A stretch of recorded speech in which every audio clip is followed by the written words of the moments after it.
New books! I've done so many of these, you can only say new books so many times. There's new books! We are coming to the end of May, so let's look at some of the books releasing in the month of June. Solid intro.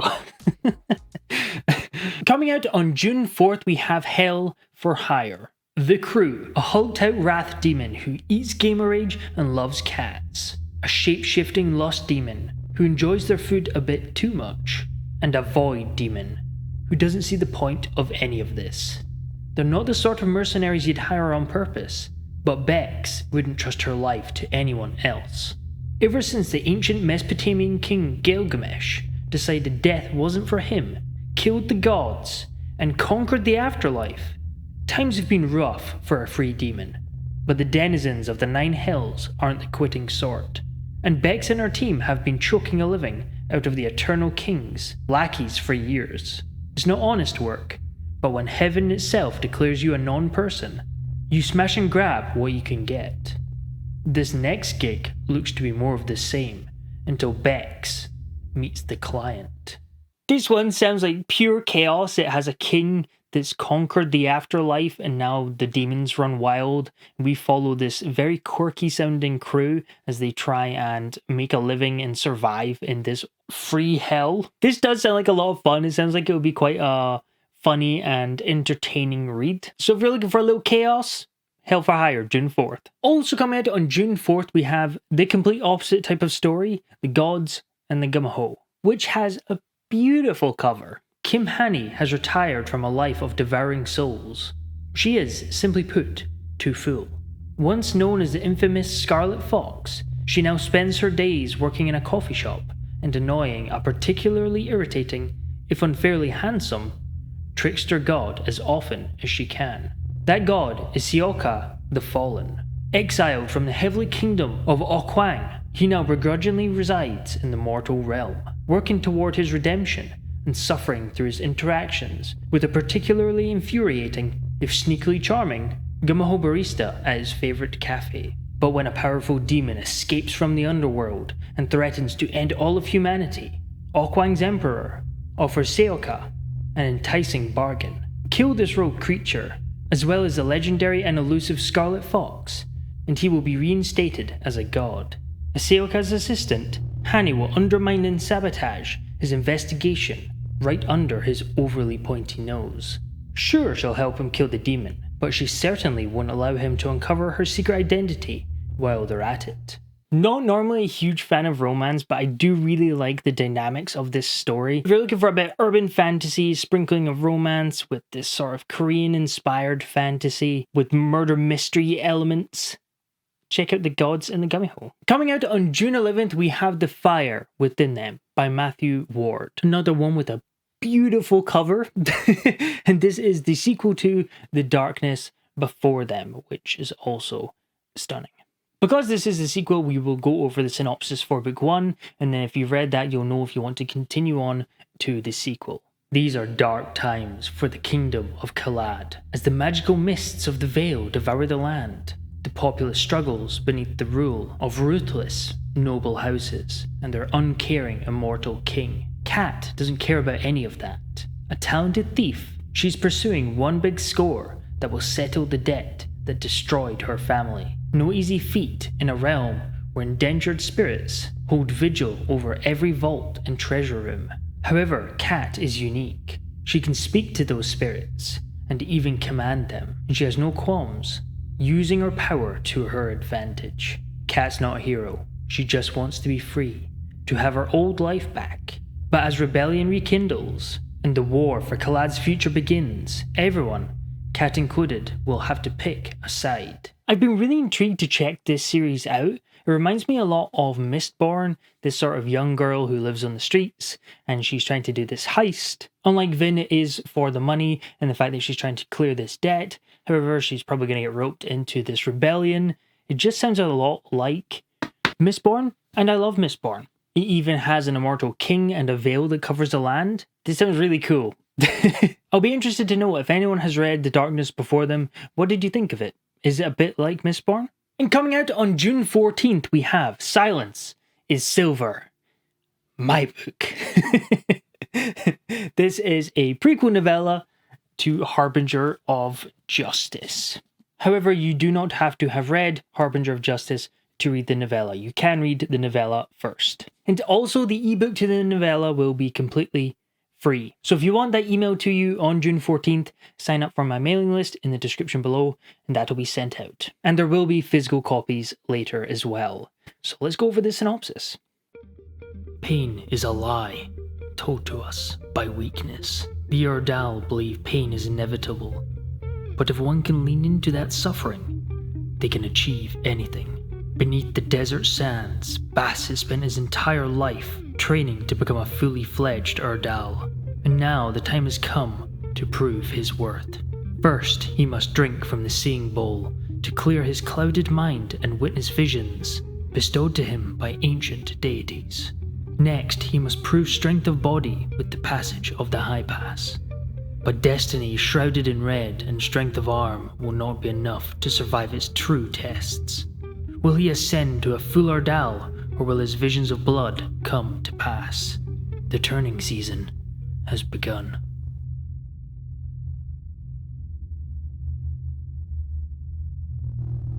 Well, doesn't that just sound delightful? One of the early reviews compared it to sort of the origin story of the Fremen in Dune, which I think is really cool. It's not how I thought about it, but it does feel a wee bit like that. Is getting into this sort of subculture on the planet that live under the sands. So I totally see the connections there. Coming out on June 17th, we have A Killer and a King by Tom Dumbrell. Cadriel is the capital of Fermantia, the center of the realm's power, an empire to strike fear into the heart of opposing nations.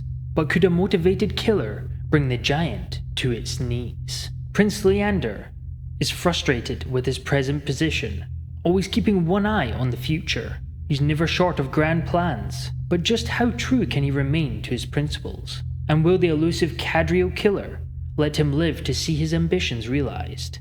In a ruthless land where wealth and power are controlled by only a few self-interested men, motives abound and no one is safe.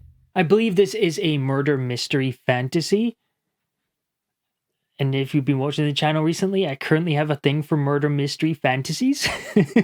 So needless to say, this is most definitely on my radar. I have read some of Tom's other work. He wrote the Pillars of Peace trilogy, and I have read the first book, A Look of a King, and had a really good time. So I'm looking forward to checking this one out. Coming out on June 18th, we have The Witchstone. An unforgettable, high-stakes, laugh-out-loud funny novel, The Witchstone blends the merciless humor of The Good Place with the spellbinding fantasy of Neil Gaiman's American Gods. Meet Laszlo, an 800-year-old demon and hell's least productive curse keeper. From his office beneath Midtown, he oversees the Drakeford Curse, which involves a pathetic family upstate and a mysterious black stone. It's a sexy enough assignment. Colonial origins, mutating victims, etc. But Laszlo has no interest in maximizing the curse's potential. He'd rather sunbathe in Ibiza, quaff martinis, and hustle the hustlers on Manhattan's subway. Unfortunately, his division has new management, and Laszlo's ratings are so abysmal that he's given 6 days to shape up, or he'll be melted down and returned to the primordial ooze. This is a paranormal, urban fantasy. This seems quite funny, but also is tagged as a horror book, so it sounds like it has a lot of different stuff going on, which does sound like a lot of fun and very unique. This seems to be the month of chaotic, strange mishmashing of genres and plot ideas, and I am here for it. This sounds really cool. Coming out on June 25th, we have Foul Days, described as The Witcher meets Naomi Novik with Slavic folklore. As a witch in the walled city of Chernograd, Kasara has plenty practice taming Rusalkas, fighting Kikimoras, and brewing lycanthrope repellent. There's only one monster Kasara can't defeat. Her ex, the Zemei, known as the Tsar of Monsters. She's defied him one too many times, and now he's hunting her. Betrayed to him by someone close to her, Kasara's only hope is to trade her shadow, the source of her powers, for a legal passage across the wall to Belgrade, where monsters can't follow. Life in Belgrade should be sweet, but Kisara soon develops a fast-acting version of the deadly wasting sickness that stalks her shadowless witches, and only reclaiming her magic can cure her.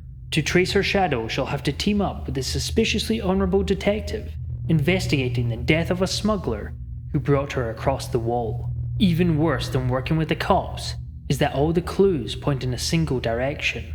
One of Zeme's monsters has found a crack in the wall, and Kisara's magic is now in Zeme's hands. This sounds like a really interesting world, this sort of demon side where there's lots of monsters protected by this wall and this shadow magic, and she sells her shadow to join this other land where there isn't monsters, but one might have snuck through and she's trying to reclaim her magic and her shadow. The world building in this sounds really unique. Also coming out on June 25th, we have The Daughters War by Christopher Buehlman. This is the prequel to The Black Tongue Thief. However, I believe that you can read this without reading The Black Tongue Thief. And this is a full-length novel prequel. The goblins have killed all of our horses and most of our men. They have enslaved our cities, burned our fields, and still they wage war. Now our daughters take up arms. Galvicha to her 3 brothers, 2 of whom the goblins will kill, has defied her family's wishes and joined the army's untested new unit, the Raven Knights.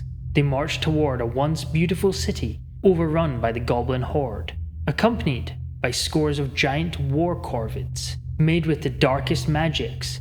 These fearsome blackbirds may hold the key to stopping the goblins in their war to make cattle of mankind. The road to victory is bloody, and goblins are clever and merciless. The Raven Knights can take nothing for granted, not the bonds of family, nor the wisdom of their leaders, nor their own safety against the dangerous warbirds at their side. But some hopes are worth any risk. New unit facing down in a war with these giant blackbirds killing goblins. No one tell Daniel Green, but this sounds really cool. I'm pretty sure Black Tongue Thief is more classic fantasy feeling, and I believe it has some humor in it. This sounds a lot darker than the Black Tongue Thief because it is taking place before in this sort of war-torn time of this story. Goblins, warbirds, Raven Knights, I'm in. Also releasing on June 25th, we have Age of the God Eater by Rob J. Hayes. Now this is a series and 3 books are releasing on the same day. I've talked about this a couple times, but this is now the general release, so if you've been wanting to check this out and you didn't back the Kickstarter, you can check it out on June 25th. This is a trilogy of trilogies releasing concurrently, which means there are 3 trilogies in different ages of this world, and we're getting the first book in each trilogy on June 25th, and then eventually we'll get the second book in each trilogy, and then the third book in each trilogy. This is 3 books, but we will just go over the synopsis for one of them. 1,000 years ago, humanity's greatest heroes killed God. Across the land of Hellesia, the iron grasp of the godless kings is failing. Demons stalk the deep forests. Monsters break free of their prisons beneath the world vein, and terrors of the old world rise again. Deep in the wintry village of Riverden, Rhaenyra Washer lives the dreary life of a laundry girl, dreaming of excitement and adventure. But in her blood hides a secret. The angels are not all gone. When a stranger from her mother's past appears with a dire warning, Rhaenyra's peaceful life is shattered, and she's thrown headfirst into a millennia-old war between heaven and earth. Only the Herald can ring the 5th Age. Only the Herald can bring the god back to life. History is written in blood. The future is forged in holy fire. Yes! This sounds so good.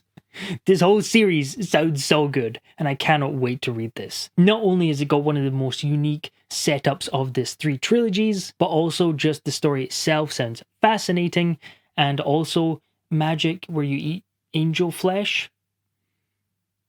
Yes. Although you can read any of the 3 books first, it doesn't matter which one you start with. And over on the Discord, the read-along for the month of June is The Murder at Spindle Manor, which was the SBFBO winner for this year, or last year.